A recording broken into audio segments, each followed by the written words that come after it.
everybody, this is your boy Ced Banner, and this is my review of Alien Covenant. So, back in 1979, like 5 years before I was even born, director Ridley Scott created a film that changed the face and the pacing of the horror genre overall.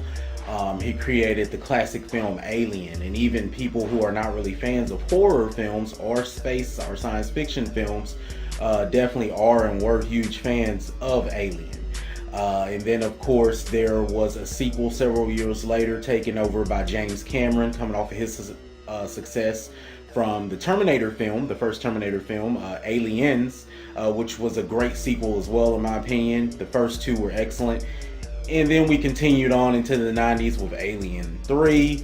I think in like 97, 98 there was Alien Resurrection, which was bad enough for me to not even remember.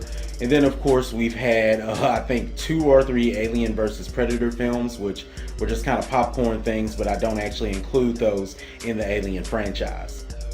And then about 4 or 5 years ago, director Ridley Scott came back into the franchise and decided to create a trilogy of prequels. And if you've watched my other reviews, I've said several times I'm not a fan of prequels. There may be fewer than 4 that I've actually enjoyed. But I surprisingly enjoyed the first prequel, which came out, like I said, about 4 or 5 years ago, Prometheus. Mainly because it was so much different from the rest of the franchise. It kind of stood on its own while still explaining the genesis, the beginning of the entire storyline. And of course left us hanging so we could get to the film that we have today. As always, let's start off with the acting. I will say acting, of course, is great because primarily of the casting, and that's where one of the places where director Ridley Scott always shines in my opinion. His style is so different and so unique. It stands on its own, but what makes his style so great is that the casting always carries the storyline and the tension in his storylines along even better. Michael Fassbender is back from Prometheus playing David, who the story pretty much centers around. Does a great job. He actually plays 2 people or characters in this film, and when you see it, you'll see what I mean.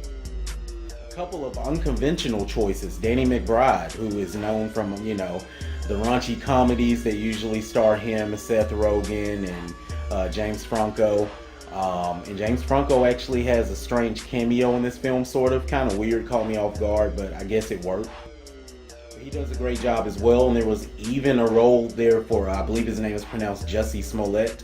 But if you watch the show Empire, Jamal, yeah, he's in this film, and he does a good job as well.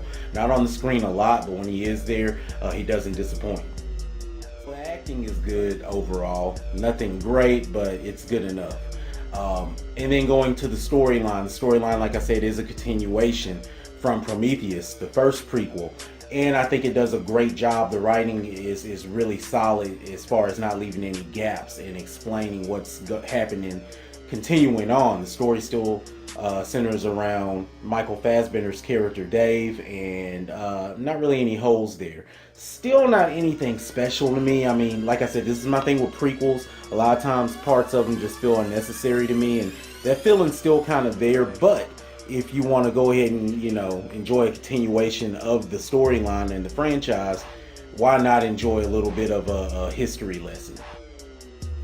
The action is solid. You know how I am about pacing. The pacing isn't great. I'll say that. It's not great at all. But it is a Ridley film. So his films are usually like that. You get about 10 minutes of tense, just strong action and suspense, and then it just gets kind of dry in their storytelling. Then there might be a love scene here out of nowhere, and then there's a murder. I mean, it's kind of crazy, and it works in a lot of instances, and there's some instances where it just kind of feels like, not really feeling it. But it is what it is. You know what to expect if you've seen his other films and if you've seen the Alien films. Negatives on the film is pacing, pretty much. I mean, I think it could have been paced a little better.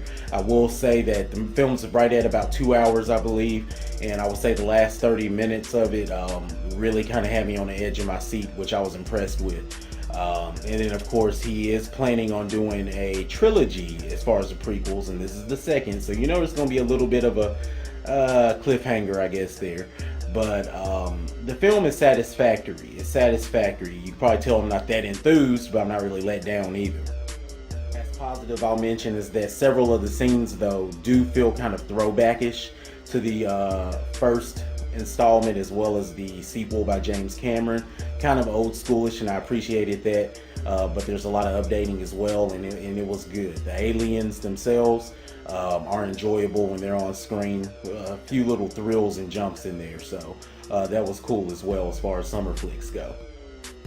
So my rating for Alien Covenant is it's satisfactory if you are already a fan. Like I said, this isn't something that's going to win over people who weren't already fans, and it may not even be that exciting of a deal for people who are. But like I said, if you don't mind seeing a little bit of an extension of this world, this universe, and this franchise, it is enjoyable, and it's worth, you know, if you just want to go out for a summer popcorn flick, get a few little scares, and enjoy a science fiction film, it's worth the money, the cost of admission for that. That concludes this review of Alien Covenant. My next review will probably be in the next week or two, depending on what else is about to come out. Can't keep track in the summer, but you know I'm in theater every week. So, until my next review, hey.